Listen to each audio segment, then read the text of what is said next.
তৃণমূল পর্যন্ত আইন শৃঙ্খলা পরিস্থিতি নিয়ন্ত্রণ করে পুলিশ, পুলিশকে স্বাভাবিক করেন। আজকে অভিযান চালাতে কেন ছাত্রদের উপরে ডিপেন্ড হতে হচ্ছে? আনসারদের ঠেকানোর জন্য কেন ছাত্রদের উপরে ডিপেন্ড করতে হচ্ছে? এই ক্যাবিনেট দিয়ে রাষ্ট্র চলবে না। আমি চ্যালেঞ্জ করে বলতে পারি চলবে না, তারা ব্যর্থ হবে, সফল হবে না। এখানে অনেক যোগ্য লোকের আরো দরকার আছে। তৃণমূল পর্যন্ত আইন শৃঙ্খলা পরিস্থিতি নিয়ন্ত্রণ করে পুলিশ, পুলিশকে স্বাভাবিক করেন। বলছেন আজকে ভোক্তা অধিদপ্তর পুলিশ পায় নাই, কোনো থানায় পেট্রোল নাই, মানে পেট্রোলিং এর যে পুলিশ থাকে টহলে মুভমেন্টের উপরে রিজার্ভ, সেই পুলিশটা নাই। পুলিশের প্রায় 400-500 মতো গাড়ি আপনার এই ঘটনায় পুড়ে গেছে বা নষ্ট হয়ে গেছে, তাহলে তার বের হতে গাড়ি লাগবে। তাহলে পুলিশকে ফাংশন করার জন্য এই পদক্ষেপগুলো নেওয়া হচ্ছে কিনা আমরা তো দৃশ্যমান কিছু দেখতে পাচ্ছি না। যে আজকে অভিযান চালাতে কেন ছাত্রদের উপরে ডিপেন্ড হতে হচ্ছে? আনসারদের ঠেকানোর জন্য কেন ছাত্রদের উপরে ডিপেন্ড করতে হচ্ছে?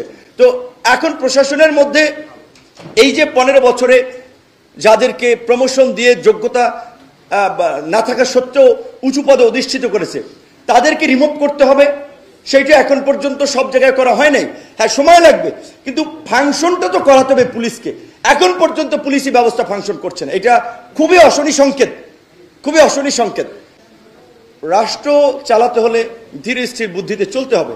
এখানে আবেগের জায়গা নেই, বাস্তবতার নিরিখে চিন্তা করতে হবে যে আপনার এই গভর্নমেন্টকে ইন্টারন্যাশনাল কমিউনিটি কিভাবে নিচ্ছে, দেশের আইন আদালত বা রীতিনীতির সাথে কতটুকু কিভাবে সাংঘর্ষিক হচ্ছে, অনেক কিছু মাথায় রেখে কিন্তু পলিসিগুলো নির্ধারণ করতে হবে।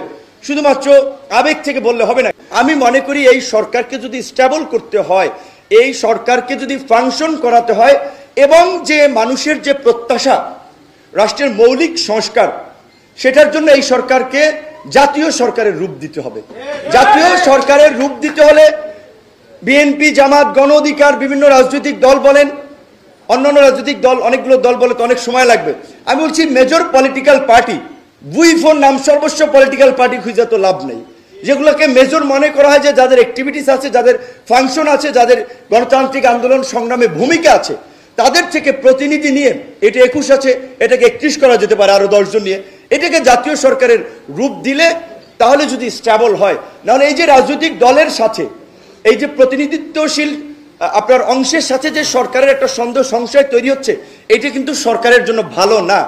এবং এখানে আমাদের একটা শঙ্কা আছে, ইউনূস স্যারের মতো একজন ব্যক্তি, তার যে অবস্থান এবং মর্যাদা, তিনি তো কোনো বদনাম নিশ্চয়ই নিবেন না।